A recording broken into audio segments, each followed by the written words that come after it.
So lecture 14, let's try a personal assistant. First of all, let's try finding out what time it is.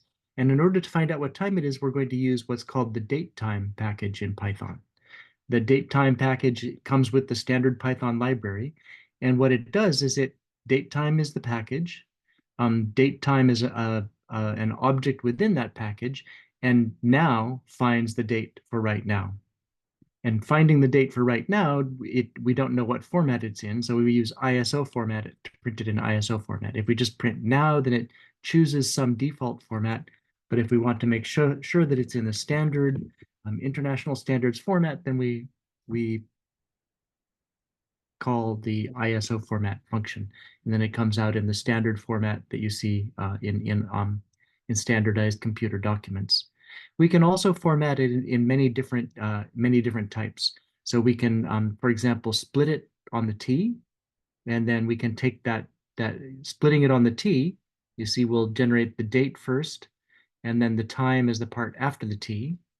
The time, then, if we split it at the colons, we find hour, minutes, and seconds.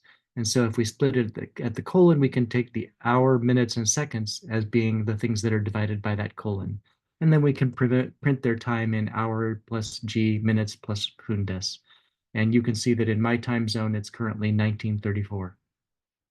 So we want to use that in order to create a function that tells the current time. We're going to find we're going to use the datetime package to get the time now, print it in the standard format, and then split at the capital T, and that will give us two outputs. One string is the date, and one string is the time. And then if we split it at the colon, that will give us three outputs, the hours, the minutes, and the seconds. And then we can choose a language. We can print it out in English or in Japanese or in Chinese. So we can run, and since we're going to print the text in that way, we will then synthesize it using GTTS and then display it using IPython. So for example, if we want to know the time in Japanese, we can save it to the file called time.mp3 by creating the time in Japanese. And this takes a while because I'm not sure if Librosa takes time or if it's GTTS that's taking time.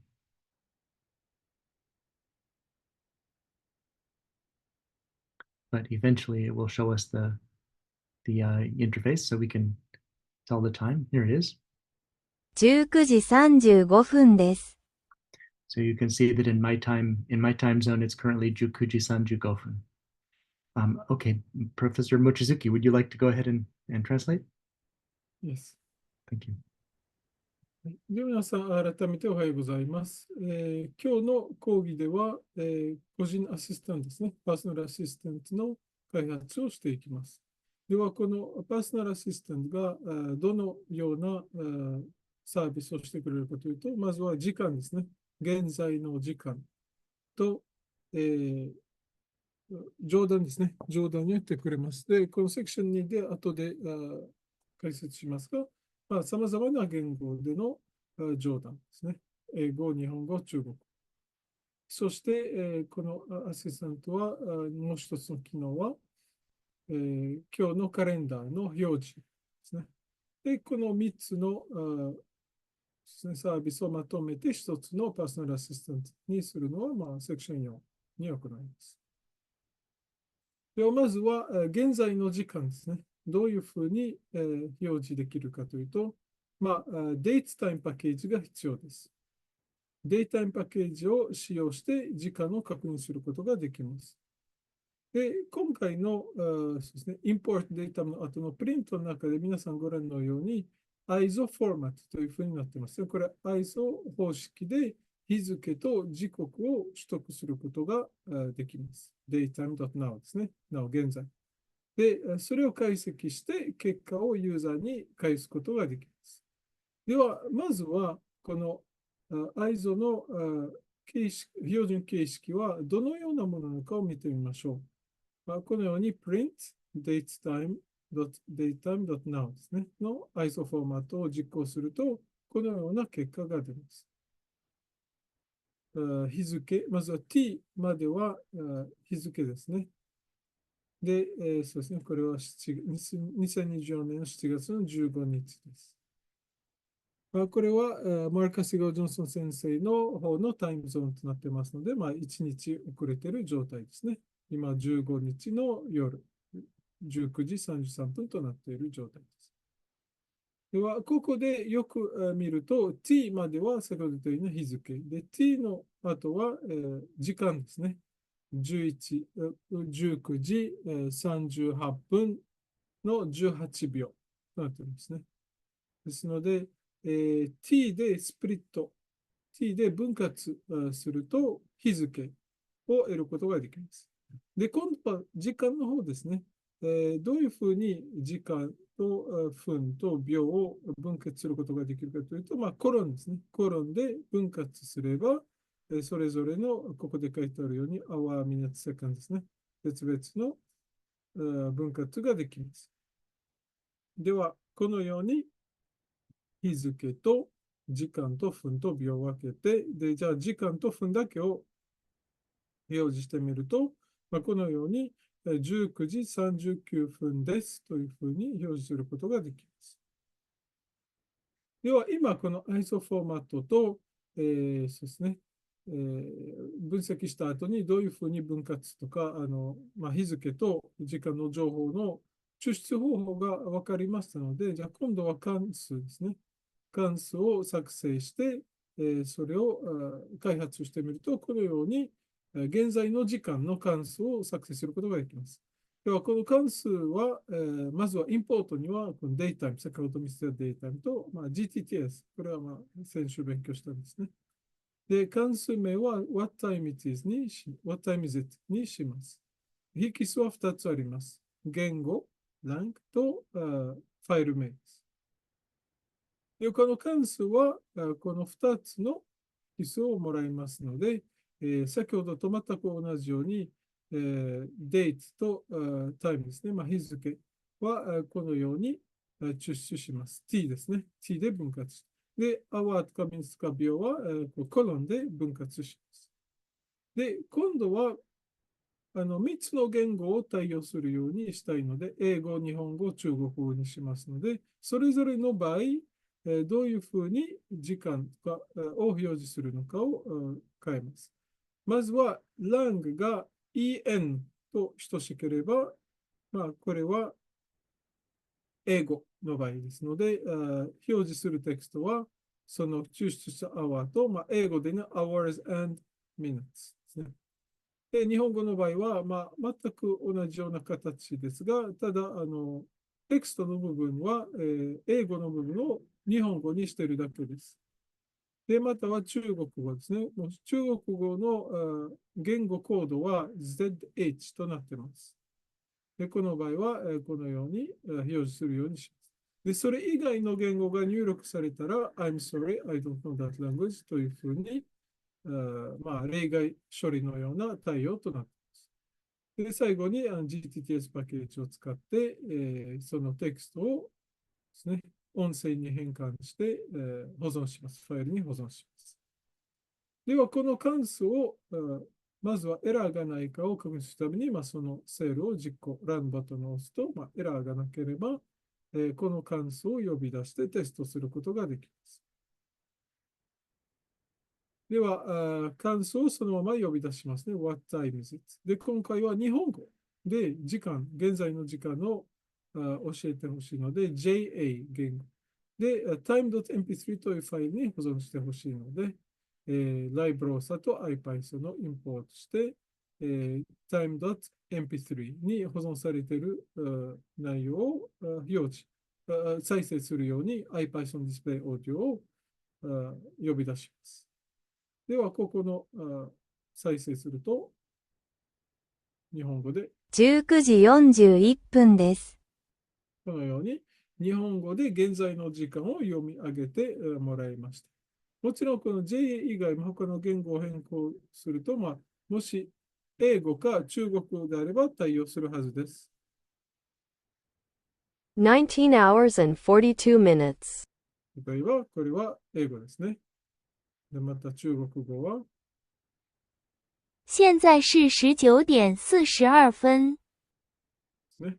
で、それ以外の言語を入力すると、例えばイタリアンで入力すると、I'm sorry. I Oh. don't know that language. ああ、なるほど。ああ、そこまで。Okay, that's Yes, interesting. it tried to synthesize the English text in Italian. I didn't know Wow. it would do that. Wow. まあ、but the message now was saying, I'm sorry, I don't know that language, right? In Italian. Yes, yeah. Okay. まあ、それ以外の、sorry, yes? Because I put lang equals lang here, even though Ah. the text was in English. I see. So it tried to use the Italian speech synthesizer to synthesize this English sentence. I see. Thank you. Thank you very much. このように、イタリアにしても何かの結果がありましたが、でも、その結果はイタリア語の読み上げでしたが、内容的には時間ではなくて、その言語わかりませんという内容でしたので、このように、好きな言語を対応できるように、条件構造を使えば、作成は可能です。Thank you. Okay, thank you. All right, let's have it tell us a joke. So if you want your personal assistant to tell you a joke, you need to have a source of jokes. And there are many lists of jokes on the internet, so I'm just going to choose 3 of them. They're not super funny. Most of them are what are called dad jokes in English, these jokes that are sort of intentionally bad. So here's an example of dad jokes in English.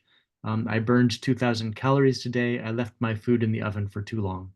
So this is a joke making fun of the phrase "I burned 2,000 calories." You can see that these jokes are 1 joke per line, and each line is divided at the with this mark, the 2 angle brackets. And so what we're going to do is we're going to first of all download that package using the requests package, and then we will open that file. So we take the text from that internet request, and we'll read that text immediately as the text in English for our text directory, and then we will take those texts and then take these arrows and just replace them with a space, so that what it prints out into jokesen.txt will be exactly these same jokes, but without the angle brackets, just the sentence as it is. So we'll print it out, and then we can read it in again and just show some of the lines of the jokes. So I'm pre-processing this jokes file. This will become more important in Japanese and Chinese. And you can see that it's the same set of jokes. I burned 2,000 calories today. I left my food in the oven for too long. It's the same set of jokes, but without any extra punctuation. It's just the words that we want the speech synthesizer to say. Similarly in Japanese, here's a file that has some jokes. These are oyaji gag. These are sort of bad jokes in Japanese. So tomato taberu no chotto tomatote is again a silly play on words in Japanese. This one is not in plain text though. This one is in HTML. So we need to open the page source in order to see the format. And you can see that in this page source, it's in HTML format. And inside this HTML, we have every joke starts with TR, and then the joke itself is in the 3rd TD inside each of the TRs. So the TR is a table row, TD is a table item, and you can see that the 3rd table item within each TR is the joke. Everything else is just formatting. And so if we want to read it in, we can read it in first of all and take its content, and then write out that joke. We need to write it. There's one more feature, and that is this file is encoded in Shift-JIS, which is something that is not native in Python. Python natively processes Unicode, and so we can't deal with this content directly in Python. Instead, we write it out as binary, and so that's why we use the WB format to write it binary. And then since it's being written as binary data, then we can use the encoding equals Shift-JIS when we read it in. And that way it will be read in as text, which will be reinterpreted into Unicode for the purposes of Python. And if we run this, then we get just the first 1,000 characters of the file are now converted from Shift-JIS into Unicode. Now we take that and we want to take that texts of Japanese, and we want to parse it using Beautiful Soup. So we'll parse it using Beautiful Soup, and then we'll find all of the TRs. And each TR, you remember, is one joke. In each of those TRs, we find all of the TDs, and then we know that the third TD inside each TR is an actual joke. And so that's what we'll take and we'll append to the list of jokes in Japanese. So all of this processing has just been to get it to the point where we have something called jokes in Japanese, and that's a list of jokes in Japanese. The nth joke in Japanese is just the text of that joke, the thing that we want to read out as speech. So here we have tomato o taberu no chotto tomato te. Finally, we have jokes in Chinese. I don't read Chinese well enough to know if these jokes are funny or not, but I guess maybe they're not. I don't know. Anyway, we will read in those jokes again using the requests package. So we'll request those from the internet. We'll get their content, which is that binary file. And then let's just write this out as a binary file. And again, this original file is not in the Unicode. This original file is in an older Chinese text format called GB2312. And so we will write it out as a binary file using the WB format to write it as binary. And then from that binary file, we can read it in, knowing that the format is GB2312. And we'll ignore parsing errors because there are some characters that in that file that don't exactly match the GB2312 standard, and that will give us the text of the file in Unicode. So we can read the first 2,000 characters of that text in Unicode. And now we can try to find where are the actual jokes. And we find remarkably that, so if I go back to this file and read and look at the source, we find remarkably that all of the jokes are actually in one very long paragraph. And inside that paragraph, each joke begins with a circle character. The circle character specifies the title, and then the rest of that joke is listed as after the following BR. And so what we want to do is find that one paragraph. That paragraph is distinguished from the other paragraphs only because it has a style line height equals 150%. So we look here, this one has line height 150%. These other paragraphs have a line equals center and other kinds of formatting. So we want to find this particular paragraph that has line height 150%, and then read in all of its BR sections and find the ones that start with circles, and those are the ones that begin the jokes. So we'll read in this jokes text. We'll find all of the p tags, and then we will we'll find only the particular p tag that has style line height 150%. We'll keep just that one p tag. There will be only one of those. And then we'll get rid of all of the /b's and the BRs and the B formats, and then just go through and look for the circle character. So we're going to take all of these BRs and B's, and we'll just get rid of all of those, and we'll just keep only the circle character. And then we'll just split it on the circle character in order to get the separate jokes. Once we've done that splitting, then we actually have these lines. The joke will be those lines, and then if the length of the lines is greater than 1, we'll append that joke to the append that line to the previous joke. So if we split it on a circle, then and then take that raw joke and split it on new lines, we don't want to have new lines in our string, so we'll basically get rid of those new lines, and instead we'll paste them together using joke plus equals line strip.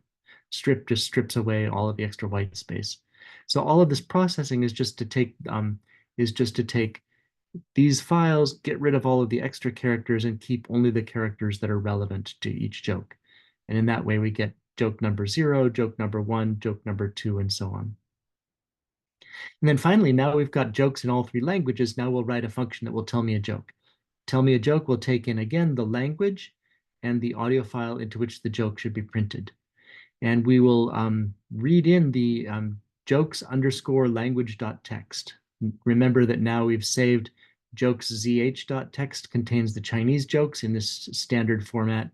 jokes en.text contains the English jokes, jokes JA contains the Japanese jokes. So this tell me a joke function assumes that in the same directory we have jokes JA.text, jokes en.text, and jokes zh.text. It will open the file name and read in all of those lines, and then choose one of those jokes at random. This just strips away any white space at the beginning and the end, and then it will write out that joke using the appropriate language as an audio file that we can listen to. So we define this function, and then we'll ask it to tell us a joke in Japanese, for example. It printed out the joke, and then it gives it to us in audio format. 険しい山は迫力マウンテン。Keiwashi-yoma wa hakuryoku mountain. Okay. All right, Professor Mochizuki, do you want to try to translate how to tell a joke in Python? Yes. Thank you.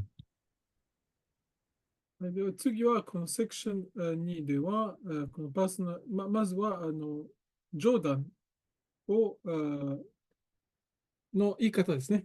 ジョーダンを探して、ジョーダンその全処理のやり方と読み上げ方について見ます。で、ここでは、時間と同じように3つの言語を使います。日本語、英語と中国語です。ですので、パーソナルアシスタントにこのジョーダンを言ってもらいたい場合は、ジョークのソースですね。が大事ですね。もちろん、ジョークのソースがあまり面白くないジョークであれば、どんないいパーソナルアシスタントであっても、面白くないままになりますので、こちらで例として3つのジョーダンのソースを選びました。で、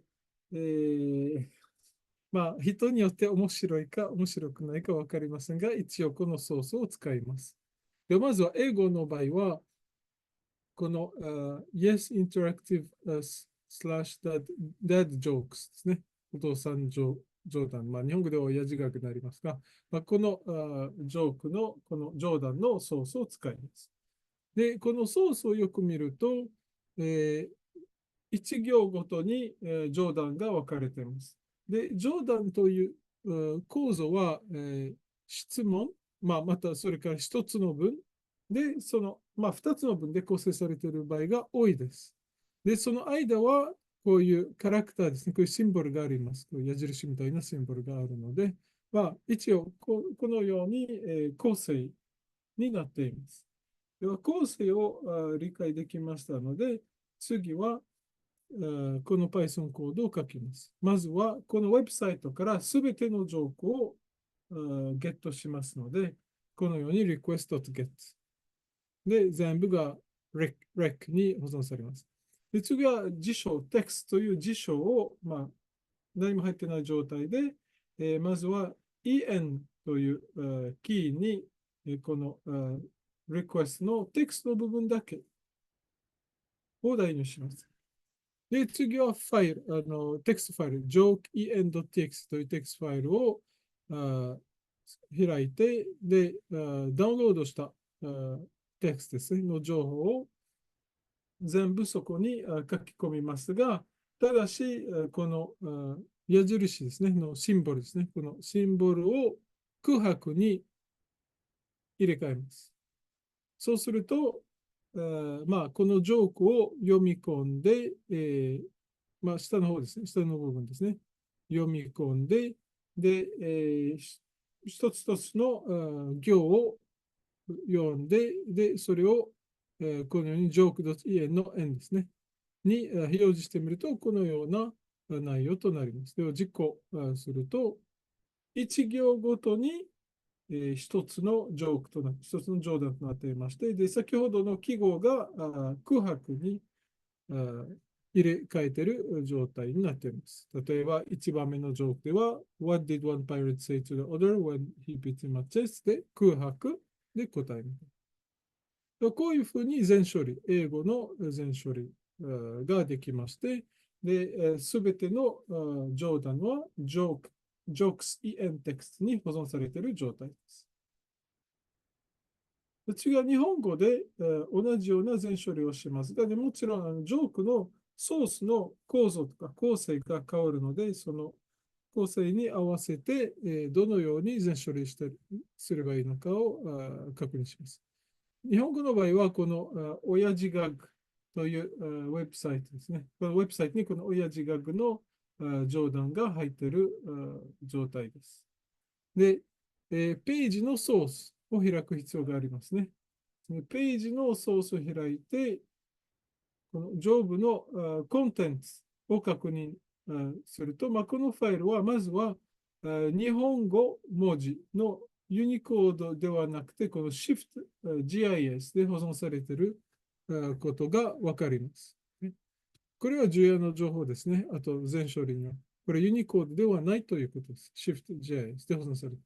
ですので、最初に行う必要があるのはユニコードに変換することが重要です。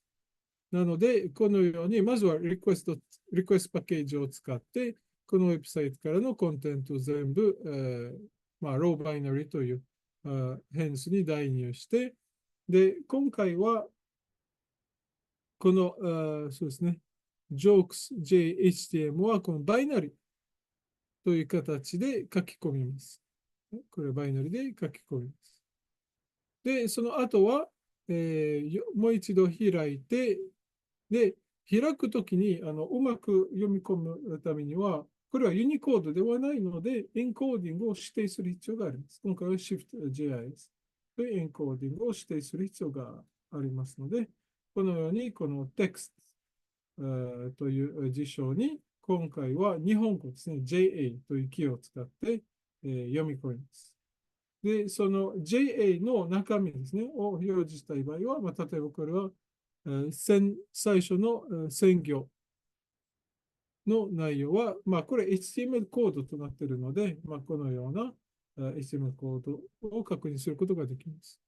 で、ここは構成を理解するのは大事ですので、ここではよく見ると、各上段は tr タグの中に入っていて、で tr タグの中の3つ目の td タグにやっとジョークが書いてあることを分かります。ですので、この HTML コードをそうですね、処理して、このジョークの部分だけを取り出したいので、Beautiful Soup パッケージを使います。ですので、import bs4 で、ここで、Beautiful Soup という関数に、テクストの JA だけですね、日本語の部分。で、中身は HTML コードであることを指定する必要があるので、html.parser を指定します。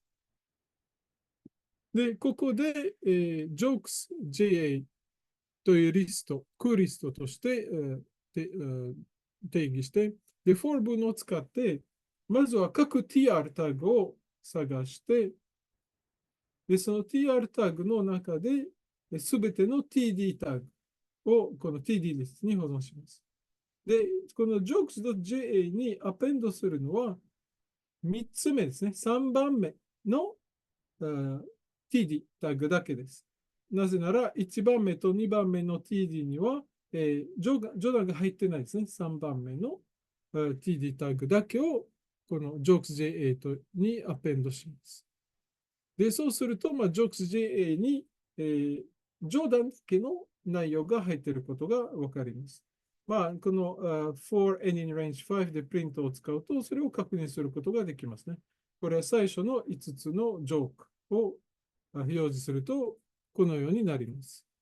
1番目はトマトを食べるのちょっと待っとってというようになってますね。あとは、お金を取れた、おっかねみたいな。こういう最初の5つのジョークを表示することが確認できます。で、最後に、そのすべての抽出したジョークですね。抽出した冗談を、この jokes.ja というテキストファイルに保存します。これは日本語のジョークの全処理と保存の仕方ですね。で、3つ目は中国語での冗談ですね。考え方は同じです。ジョークのソースを確認して、どういう構成になっているかをチェックするために、このソースですね。HTML コードを確認する必要があります。で、ここでまずは先ほどと同じように確認できるのは、これユニコードではありません。ユニコード以前のこの中国語のエンコーディングですね、GB2312 というエンコーディングになっていることが分かりますので、このウェブサイトからリクエストパッケージを使ってコンテンツですね、全部ローバイナリにダウンロードして、で、バイナリファイルとして、その内容を書き込みます。HTML ですね。で、その HTML を読み込むために、どういう中身になっているかを確認するために、read として、読み込んで、で、エンコーディングはユニコードではないので、必ずこの GB2312 を指定する必要があります。で、たまに、このエンコーディングが対応していないシンボルがとか記号が入っているので、そのエラーが出た場合は無視するように、この ignore にしています。で、全部読み込んで、で、最初の2000の行を表示するように指定すると、このような実行結果となる。もちろん、これは先ほどと同じように HTML コードの内容ですね。では、この HTML コードの内容をよく見ると、そうですね。たくさん、主にこう段落ですね、パラグラフ、段落で分けていることが分かります。で、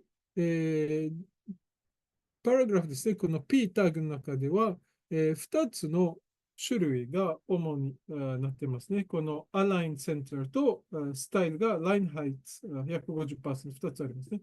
で、ジョークが入っているのは、この Line Height 150% の方になっていることが分かります。そしてさらに、その段落 P の中では、B とか BR、ごめんなさい。ですので、先にこの Beautiful Soup を使って、その Line Heights の段落だけを検索することができますね。こういうふうに P タグに保存されました。で、次は、このLine Height 150% の P タグの中で、B とか BR とか、そのようなタグが入っていることが分かりましたので、それに対応する記号ですね。全部、削除ですね。削除したいので、このように replace 関数を使って、それが行うことができます。で、さらに、この B とか BR ですね、を確認すると、この丸ですね、丸の記号から始まった B タグは、そこからジョークスタートということがわかるので、ですので、そうですね、スプリットですね。この毎回毎回その丸いという記号が見つけたら、そこで分割するように指示をしています。で、そうすると、複数の行に分けることができますので、こういうふうにバックスラッシュ n ですね。で、分割して、で、その次は、このコロンですね。コロンスペースとストリップというのはすべての空白を、特に最初とか最後にある空白を削除することができます。で、全部それをジョークに保存して、で、そのストリップしたジョークはどんどんジョークに結合をしていて、で、最後にこのジョークスという辞書の ZH、キーは ZH のところで、すべての中国語ジョークをアペンドすることができます。こういう全処理をすれば、最初の10個の上段を表示することができます。for any range 10ですね。で、こういうふうにジョーク番号、ジョークナンバー0、1、2、3、4で、そのジョークの内容を確認することができます。先ほどの HTML タグでは、何行で分けてあったものは、これ全部、そのバックスラッシュ n とか、そういう空白を全部ストリップしたので、一つのですね、ここはバックスラッシュ n を削除しましたし、で、そうすると、このようにジョークとジョークの間はもちろん会議をしますが、でも一つのジョークの中でも一つの段落のように表示することができます。で、最後に、このすべてのジョークは、ジョーク ZH というテキストファイルに保存します。実行すると、このような内容になります。私は中国を読めませんが、面白いかどうかまた後で教えてください。で、最後に、tell me joke という関数を作成して、で、引数としては言語とオーディオファイルですね。で、ランダムに指定した言語の一つのジョークを選んでもらって、読み上げることにします。ので、こういうふうに tell me a joke、引数は lang とオーディオ。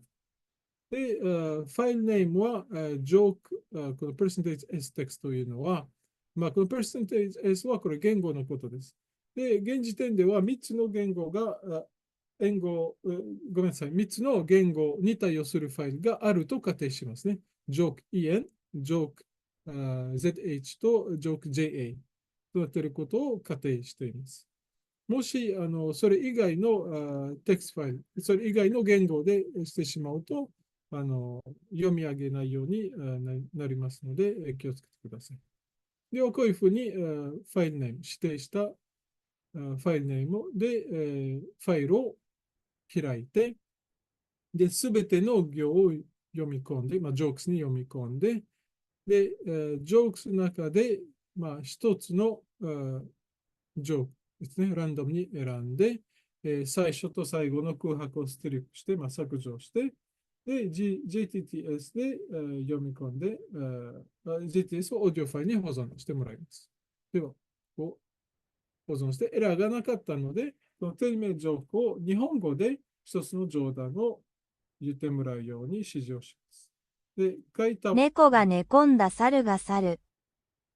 で、まずはテクストでジョークを表示して、その後は再生してくれたことが確認できます。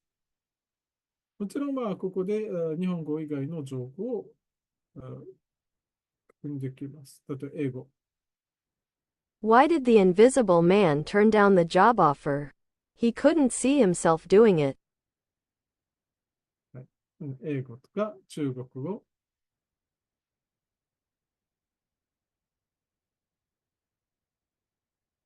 朋友戒烟，一有总想戒烟，总是戒不掉。一日途中犯瘾，掏出火柴点烟，由于风大，点了2次都没点着，便念念有词道：点烟不过3，过3不吸烟。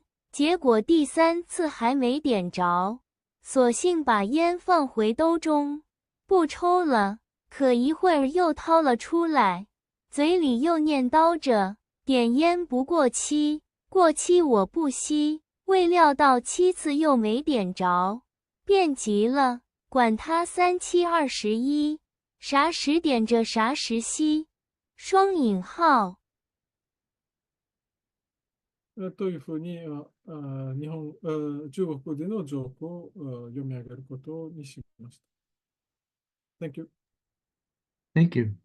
For the last function of our personal assistant, let's get it to tell us what day it is today. And we may, before we had it tell us what time it is, now we'll have it tell us what is today's date.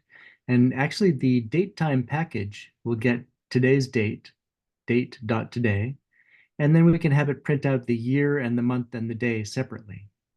We can also get the ISO weekday, which will tell us whether it's the first day of the week, the second day of the week, or the third day of the week. So today is 2024. In my time zone, it's 7th month, 15th day, which is the first day of the week. You can see that in the ISO days of the week, the first day of the week is Monday, and the second day is Tuesday, and so on.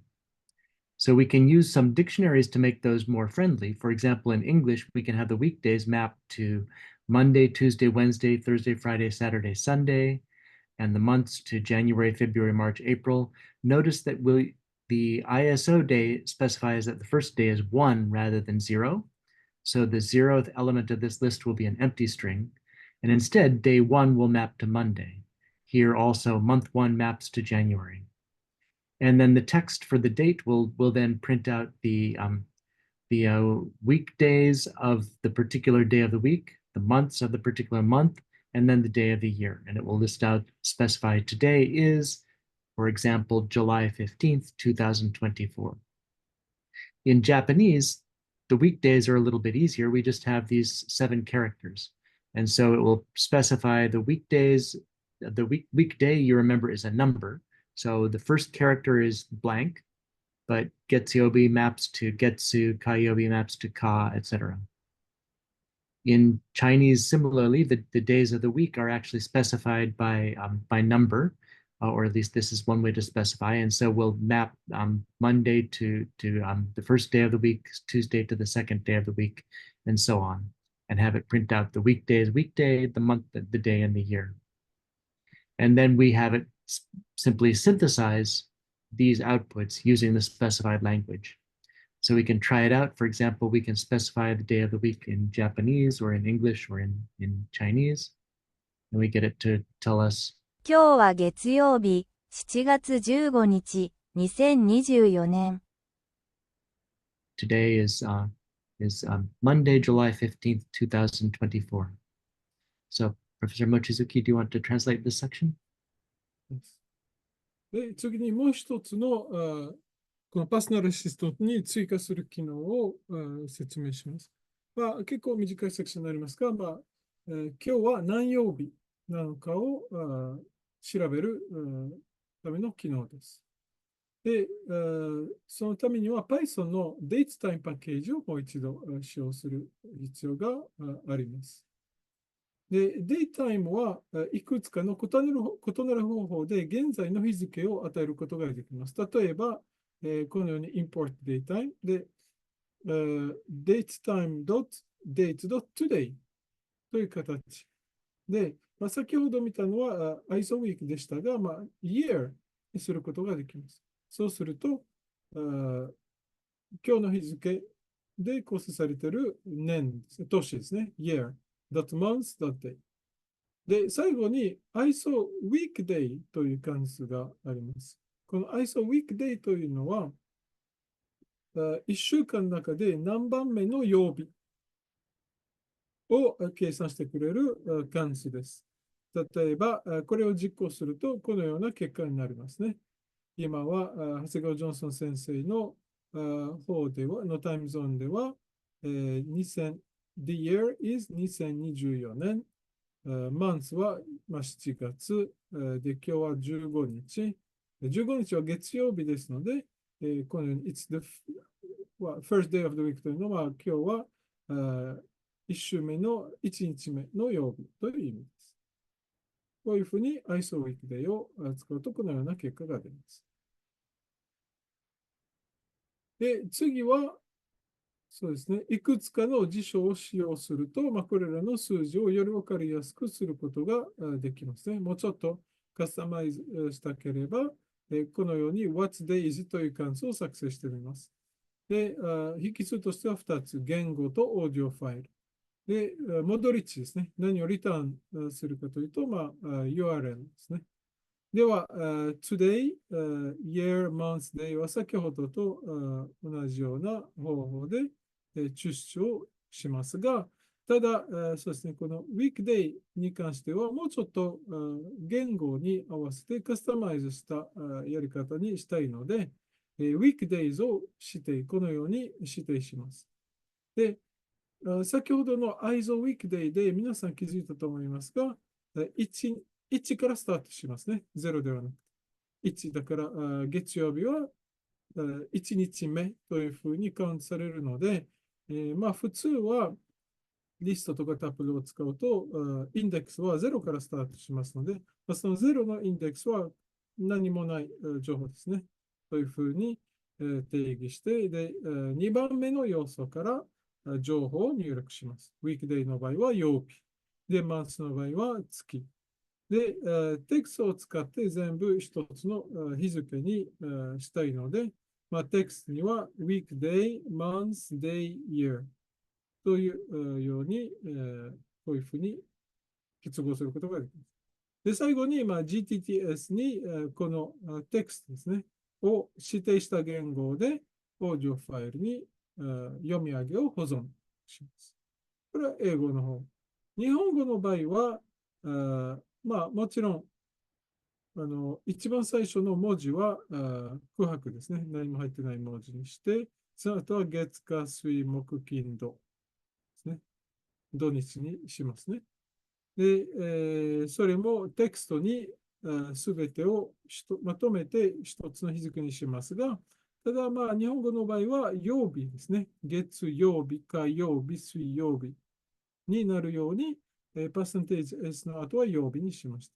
で、月は月ですね。1月、2月、3月。で、日にちはまあ日ですね。で、年は今年という感じすると、よりフレンドリーですね。よりユーザーフレンドリーになるために、このような全処理をします。で、最後に GTTS パッケージを読み込んで、言語を日本語だということを指定して、それを読み上げをオーディオファイルに保存します。中国語の場合は、そうですね、曜日はこういうふうに指定されています。こちらも同じように、1番目の要素は何も入っていない状態で、2番目の要素からこのように、曜日を書きます。で、一つの日付は、もちろん曜日、月、何日間と年ですね。このように日付を作成して、で、GTS 読み込んでオーディオファイルに保存することができます。これは What day is it? という関数を、よりフレンドリーなですね、ユーザーフレンドリーな方法で開発することができます。で、この関数を実行してエラーが出なかったので、この関数を読み込んでみます。今日は月曜日、7月15日、2024年。今呼び出したのは、言語は日本語でした。じゃあ、英語に変換すると、Today is Monday, July 15th, 2024. 英語、日本語も、ごめんなさい、中国語も。今天是周一，7月15日，2024年。というふうにできました。もちろんそれ以外の言語はできますので気をつけてください。Thank you. Thank you. Okay, finally, we're going to try to create a personal assistant that we can ask our personal assistant to do any of these questions. And until this year, I actually had the personal assistant accept input using automatic speech recognition, but my computer is an Apple computer, and Apple has made it impossible for Jupyter notebooks to accept audio directly from the microphone. So instead, I'm going to change this and hope that it works. I'm going to keep so we have this personal assistant package has three main parts. The first part specifies keywords so that if the user says something like "What time is it?" then it will tell the time. If the user asks "Tell me a joke" or "Why don't you tell me a joke?" or "Joke please," then it will tell a joke. And if the user asks something like "What day is it?" then it will say the what day it is. Similarly, in Japanese, we'll use any utterances that contains nanji will be responded to by specifying the time. Any utterances that contains jodan will be responded by specifying with a joke. And any utterance that includes nannichi will be responded by specifying the date. The second part is the automatic speech recognizer, and this is the part that I'm going to eliminate. I'm just going to delete it, and I will replace it instead with text equals input what would you like me to do? And so instead of getting its input from audio, because the microphone doesn't work in Apple, I'm going to have it get its input from text. And then I'll move all of these upward. Let's see, I think there's a way to move all of them at once, but I'm not sure what it is.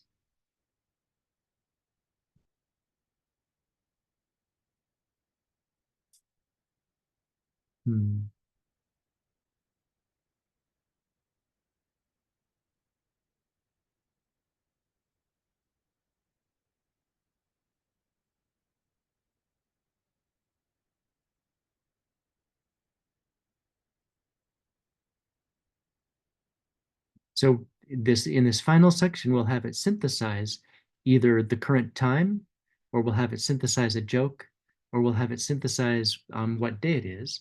And then it will, and if it doesn't recognize any of those things, then it will print out this third keyword, I'm sorry I didn't understand you, and then it will print, I will try again. So let's try running it. If we try running the personal assistant in Japanese, for example, it will, first I need to define it. And then if we try running the personal assistant in Japanese, I just defined it. Oh, I have a syntax error. Let me see if I can find the syntax error. Break outside loop. Because these are not inside a loop. Okay. Now let's try running the personal assistant. And oh, here I need to give it some kind of text in Japanese, and I don't know. I don't have Japanese on my keyboard, so I'll print Jodan. And then it tells a joke. モグラの歯はもうぐらぐら。Or I can run the personal assistant again, and I can tell it that I want to know what time it is right now. And then it will tell me the time. 20時24分です。So in this way, we could have it listen using audio to the speech recognition, or we can have it take input from text. In either case, the user can specify what function they want, whether they want the time or the date or a joke, and it will provide the corresponding function. I guess, Professor Mochizuki, do you want to translate this section? Thank you. では、セクション1、2、3で、これから開発するパーソナルアシスタントのすべての機能を定義しましたので、その3つの機能を合わせて1つのパーソナルアシスタントを作成してみます。では、このパーソナルアシスタントには、この種類のサービスを対応しますね。まずは何時ですね。時間。で、上段。で、何曜日。という3つの機能をしていますね。ですので、英語の場合は、例えばもし What time というキーワードがあれば、現在の時間を教えてくれます。日本語では何時にしてますね。あとは中国語はすみません、読みませんが、このようなキーワードにします。で、次はもしユーザーがジョークですね、というキーワードを入力すれば、その保存されたジョークの中で一つをレンダーに選んで表示します。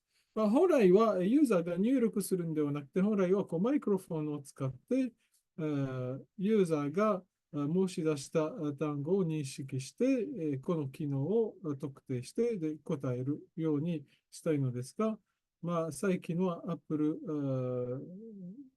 OS では、その Jupyter ノートブックからマイクの情報を取得できないようになってますね。こういうインプット関数を使ってユーザーが入力した情報を元にして、どのサービスなのか、星なのかを特定して対応しているようなコードを書いています。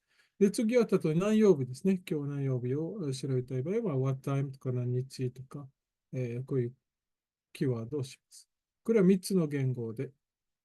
で、それぞれの、そうですね、このように実行して、例えば日本語のパーソナルシステムの場合は、例えば、そうですね、今日は何日かを調べたい場合は、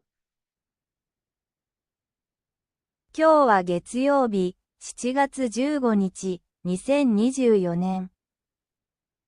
このように今日の日付ですね、曜日も含めて、曜日、年月まで表示されますね。じゃあ次は、例えば、ジョーダンに行ってほしい場合は、お風呂好きの街ニューヨーク。というふうに、ジョーク、日本語で言ってくれます。あと、そうですね。この例えば、次は英語か。英語で、英語のパーソナルアシスタントに何かを頼みましょう。例えば、Would you tell me what time is it? 今何時ですかみたいな。で、そこで、what time というキーワードを、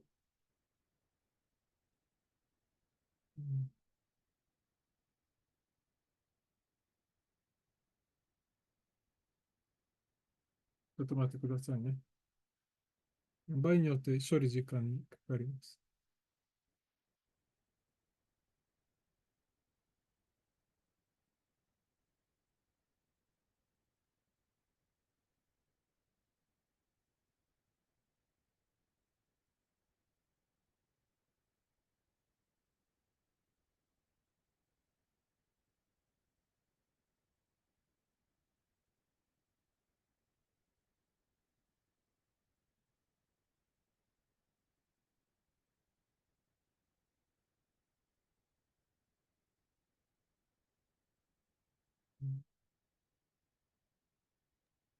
I'm not sure if something's broken. Let me try stopping it.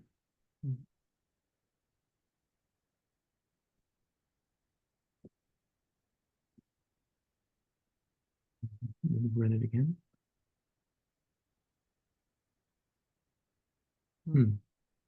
20 hours and 28 minutes. こういうふうに What time というキーワードが入力されたら、今の時間ですね。表示されます。20 hours and 29 minutes.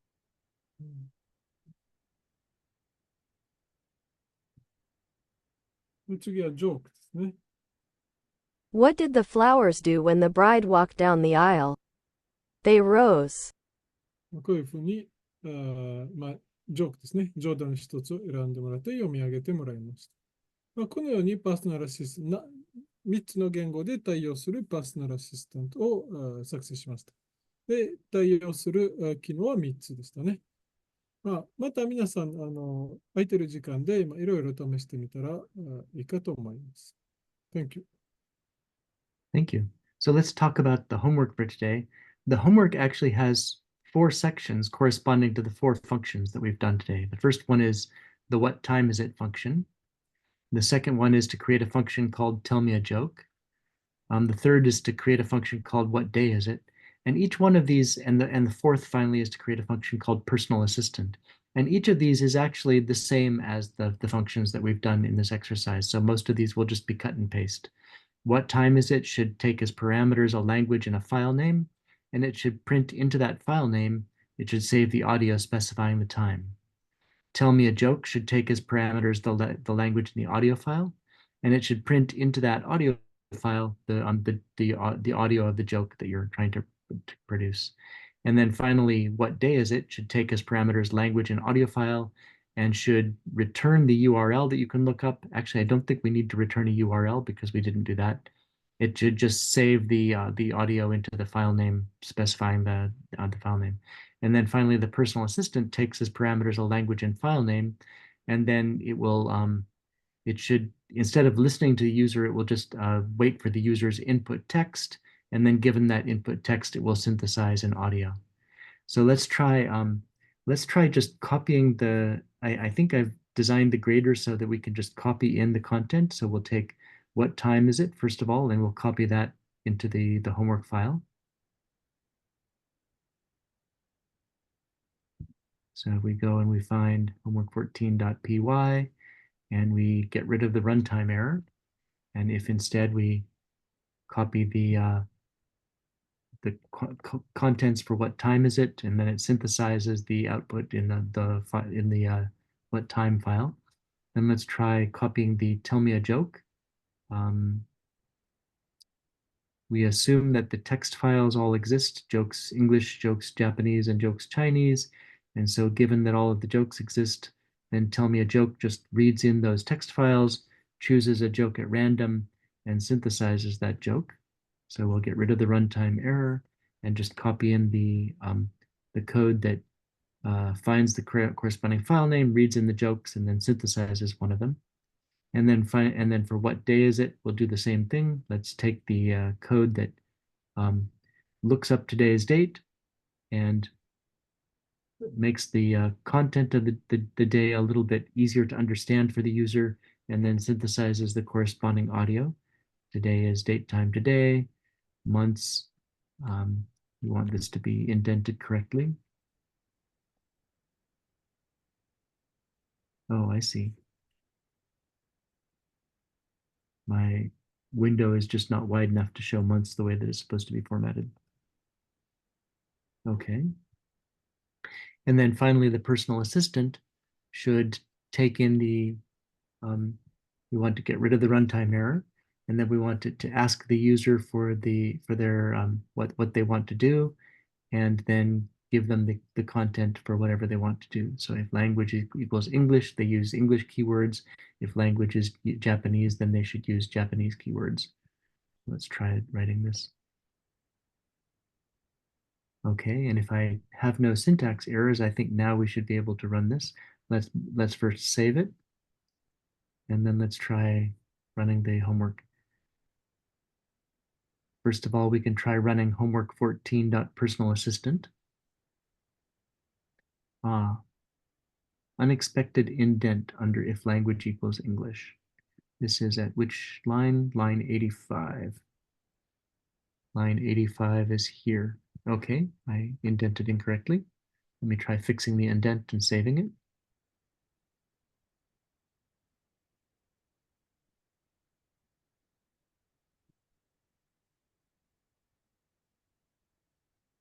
Oh, that's the personal assistant. Let me go back to tell me a joke.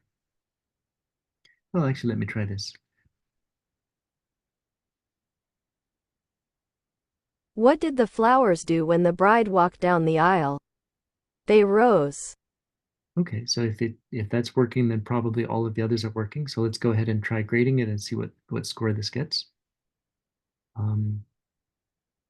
Score 100%, score 100%. So it looks like that fix, copying in those code and making sure that the indent is correct, is sufficient for homework 14. So please go ahead and just copy in the text and make sure that the indenting is correct and that it correctly gets all of the, is correctly able to tell the time and to tell the date and to tell the joke. Let me now return this back to the original format, and Professor Mochizuki, then you can translate that section.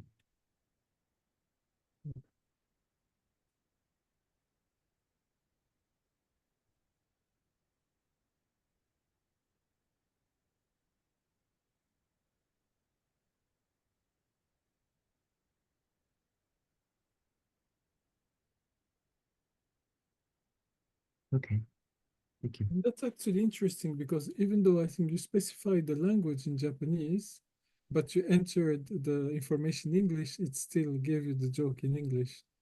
Like if we check what you just entered, like Oh, did it? yeah, that was quite interesting. Like here we specified the assistant for Japanese, but we entered the keyword in English and still it displayed audio in English. Oh, yes, it did, didn't it? It Yeah, printed the joke Yeah. in Japanese, but it displayed the audio in Yeah. English. yeah, Hmm. interesting. I wonder what happened. Yes. That must be a bug somewhere. I'm not sure where. Yeah. Okay, thank you. では、皆さん、今日の宿題ですね。今週の宿題を説明します。今週の宿題では4つの関数を完成させることになっています。では、その関数の情報を見ていくと、この4つですね。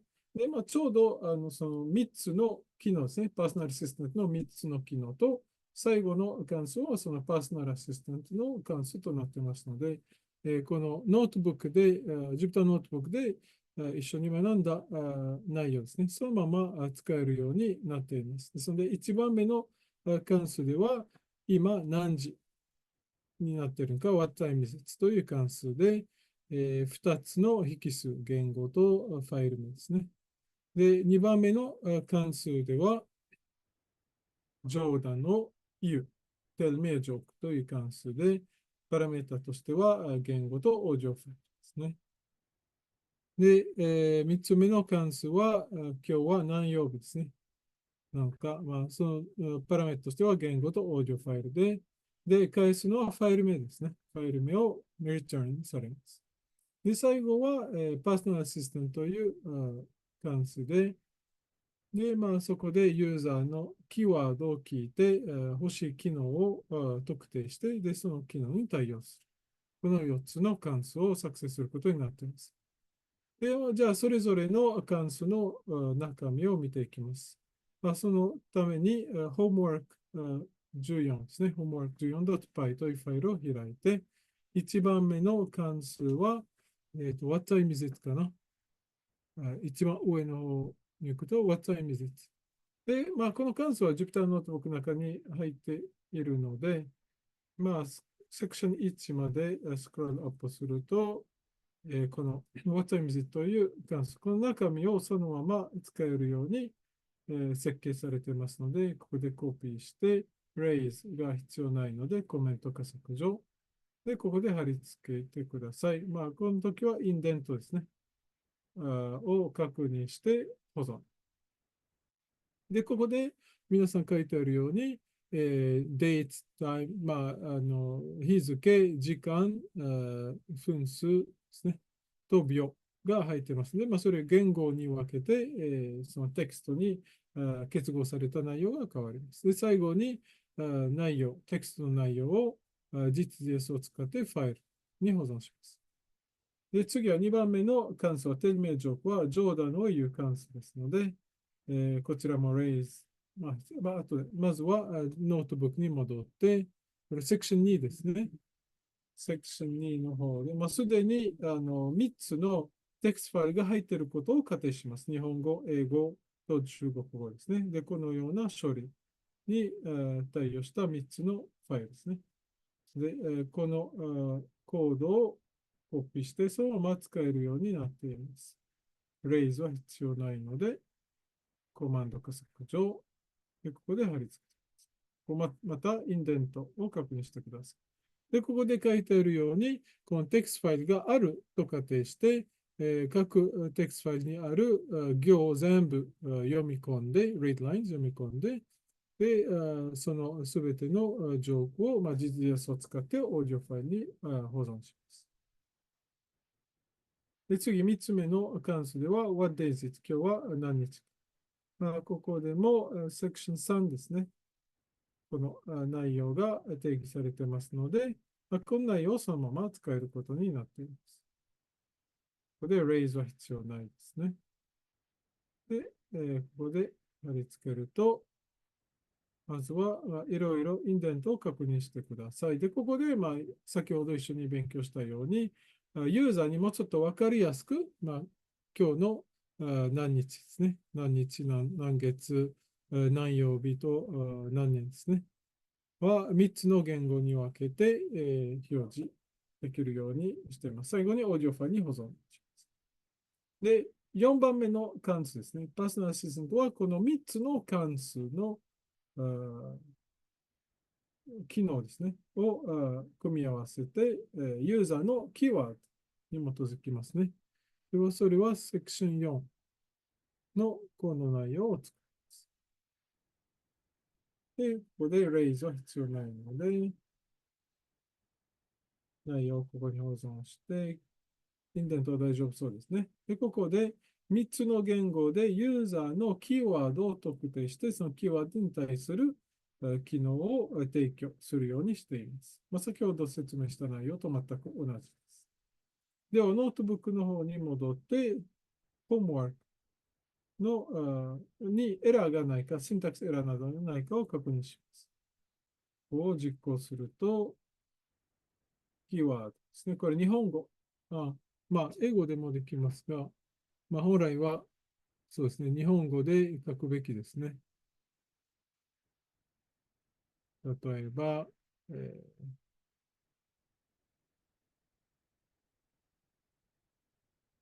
or section 4, maybe. Oh, you're right, section 4. Okay. Personal assistant. I want Jodan. Okay. このように、例えば、ジョーダンを言ってほしいので、こういうふうにジョーダンというキーワードですね。入力すると、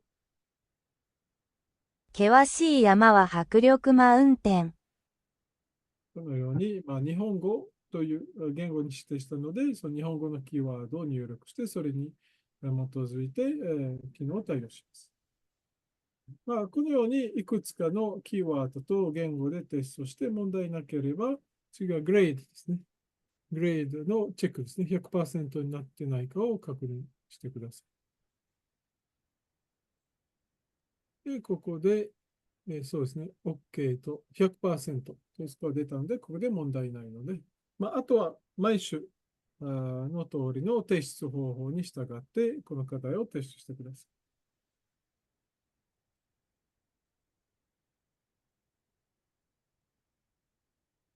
こういうふうにコミットして、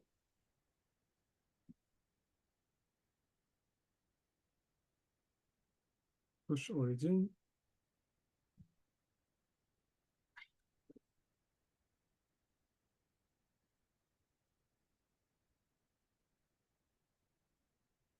で、自分の GitHub にログインして、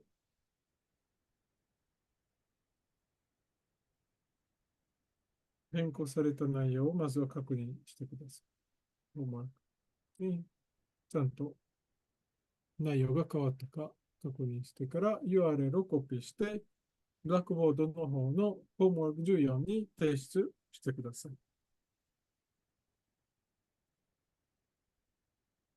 Okay, thank you. はい。Thank you. And that is our very last homework of the semester. So please complete the last homework of the semester. Now let's do the last attendance of the semester.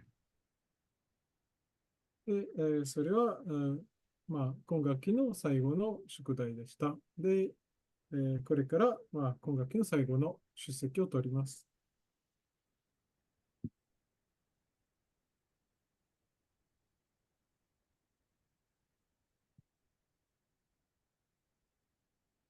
この番号を使って出席を取ってください。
Okay, thank you everyone for a wonderful semester.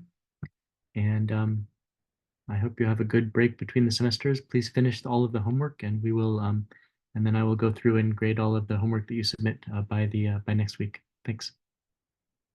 Have a good break. はい、皆さん、この1学期お疲れ様でした。